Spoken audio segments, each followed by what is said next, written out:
जब मैंने कहानी सुनी थी तभी मुझे बहुत अच्छी लगी थी। अनीस जी ने पूरा स्क्रिप्ट सुनाया था और मुझे ऐसा लगा कि मेरा कैरेक्टर एक बहुत इम्पोर्टेंट मोड़ पे आता है फिल्म में। एंट्री बहुत कमाल की उन्होंने रखी थी और उसके बाद जो कन्फ्यूजन पूरा होता है वो भी कमाल का था। एंड मैंने कभी इस जॉनरा की फिल्म की नहीं थी, so I thought I have to do it. मैंने पार्ट 1 पार्ट 2 भी देखी हुई थी, सो आई न्यू कि किस तरीके का जॉनर है ये, और I decided to do it क्योंकि it gave me something different. On set तो एनर्जीज होती है, जो कैरेक्टर आप प्ले कर रहे हैं उसकी एनर्जी रखनी पड़ती है। जब फैन होते हैं लोग तो बहुत सारे एक्सपेक्टेशंस होते हैं आपसे, तो वो कंपार्टमेंटलाइज करना पड़ता है वो पार्ट ऑफ योर ब्रेन कि वो भूल जाइए आप एक कैरेक्टर प्ले कर रहे हैं और you have to do it to the best of your ability. तो इसी पे ध्यान और नजर रखनी पड़ती है when you come on the set, क्योंकि आपको पता है कि सब हैं ही फैंस, लेकिन आप कुछ और करना चाह रहे, कुछ अलग करना चाह रहे, तो वो हमेशा ध्यान में रखना पड़ता है कि you are an actor first then everything else. जी, मैं 3 साल की थी जब मैंने कथक डांस सीखना शुरू किया था, और मुझे लगता है मैं 10 साल की थी जब मुझे नेशनल टैलेंट स्कॉलरशिप भी मिला था फॉर डांसिंग। तो सीरियसली मतलब बहुत साल, काफ़ी साल मैं डांस सीखी हूँ कथक। तो वो जो बेस था, डांस अभिनय, इसका मिश्रण होता है क्लासिकल डांसिंग, क्योंकि उसमें अभिनय एज अ सेपरेट चीज़ सिखाई जाती है। और of course there is dancing, जैसे तत्कार, ये वो सब जो फुटवर्क, तोड़े टुकड़े, बाकी सब कुछ होता है। ठुमरी होती है जिसमें अभिनय वगैरह ज़्यादा होता है। तो I think all that prepared me for acting. अभी 36 ईयर कंप्लीट किए आपके आइकॉनिक नंबर ने, 1 2 3 4, कुछ खास यादें हैं उस वक्त की आपके पास? वेल, 1 2 3 के लिए बहुत बड़ा सेट लगा था और उन्होंने कहा था कि इस पे वक्त लगने वाला है शूटिंग वगैरह करने के लिए, तो आप डांस पहले सीख लीजिए। वो एक था, और मैं चाहती थी कि मैं रिहर्सल्स करूं सरोज जी के साथ, क्योंकि क्लासिकल डांस करना और बॉलीवुड डांस करना एक अलग डांस फॉर्म है, बॉलीवुड डांस। तो वो मैं, उसकी जो स्टाइल थी वो मैं सीखना चाहती थी, और वो सरोज जी से मुझे सीखने मिली। और जब 1 2 3 हमने पिक्चराइज किया तभी भी बहुत मज़ा आया, क्योंकि गाना ही ऐसा था। और मुझे याद है कि हमारे पास जूनियर आर्टिस्ट थे, कम पड़ गए एक दिन, तो जो स्ट्रीट पे जो चल के जा रहे थे उनको कि आपको शूटिंग देखनी है, आप आइए आइए, ऐसे करके पूरा महबूब हॉल पूरा फुल कर दिया था उन्होंने एंड तक।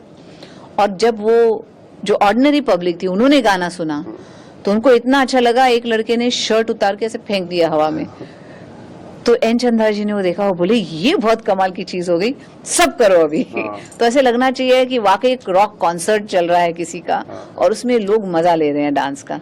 तो वो जो एनर्जी आ रही थी उस क्राउड से वो अमेजिंग थी। उस वक्त भी अंदाजा था क्या शूट होते हुए कि ये इतना बड़ा गाना बनेगा? या मतलब ये था कि गाना बहुत अच्छा है, बहुत कमाल का गाना मिला है और डांस भी अच्छा हो रहा है, लेकिन ये नहीं पता था कि इतना आइकॉनिक हो जाएगा ये गाना। नहीं, क्या है, प्रायोरिटीज हैं। मतलब मेरी फैमिली मेरा पहला प्रायोरिटी है। जैसे सब कह रहे थे आप यहाँ नहीं थे, यहाँ पे भूल-भुलैया रिलीज हो गई, हिट हो गई, आप कहाँ हैं? But it's my 25th anniversary, wedding anniversary this year, and I, हाँ जी, थैंक यू। तो मैं ग्रीस गई थी with my husband to celebrate my 25th। तो that was my priority at that point. मैंने कहा मैं वापस आऊंगी तो आई विल डू वो द इंटरव्यूज और जो भी आप चाहते हैं मुझे करने के लिए। तो फिर जब मैं वापस आई तो हमने PR एक्टिविटी मेरे साथ शुरू की। तभी हमें बताया था सुपर हिट होगी तभी मुझे दिक्कत, अगर पिक्चर नहीं चली तो माधुरी जी अवेलेबल नहीं। अपने फैंस को बताइए, आप फिटनेस के लिए क्या करते हैं? आप जैसा बनने के लिए क्या करना पड़ता है? अरे बाप रे, नहीं, फिटनेस मतलब एक तो मेरा ऐसा मानना है कि हर चीज मॉडरेट होनी चाहिए। जैसे अगर आप चॉकलेट भी खाते हैं तो कभी कभी कोई पूरी चॉकलेट खा जाता है, एक पूरा लाइक स्लैब। तो मैं कहती हूँ कि वैसा नहीं करना चाहिए, मॉडरेट। अगर आपको चीटिंग भी करनी है तो मॉडरेट होनी चाहिए। आई am very I am very strict with my diet, what I eat. I am मतलब डांस की वजह से मुझे लगता है एक्सरसाइज ऐसे ही हो जाता है। इफ आई एम परफॉर्मिंग वगैरह तो मैं dance, when I rehearse for dance या तो कथक रिहर्सल करती हूँ। आई वर्क आउट, मुझे वक्त मिलता है तभी आई वर्क आउट।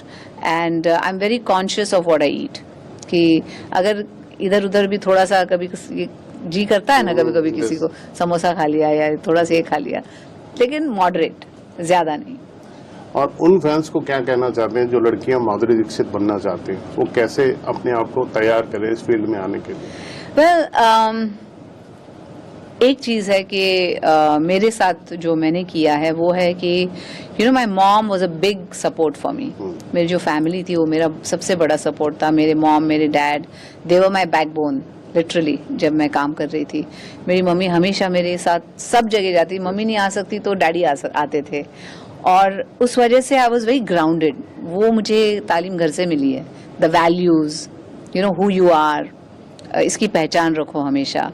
और just because you're a star doesn't mean anything, you know. आप अपने काम में अच्छे हैं, ये अच्छी बात है, लेकिन आप एक ह्यूमन बीइंग हैं first, then you are everything else. ये जो सब सीख मुझे मेरे मम्मी डैडी से मिली है वो मैं हमेशा कैरी करती हूँ। मेरे बच्चों को भी वही वैल्यूज सिखाती हूँ। तो don't forget your values, be ready to work very hard, don't get carried away with success. Success and failure सबके लाइफ की एक हिस्सा है। आप ऊपर जाते हो, आप नीचे भी आने वाले हो, यू नो।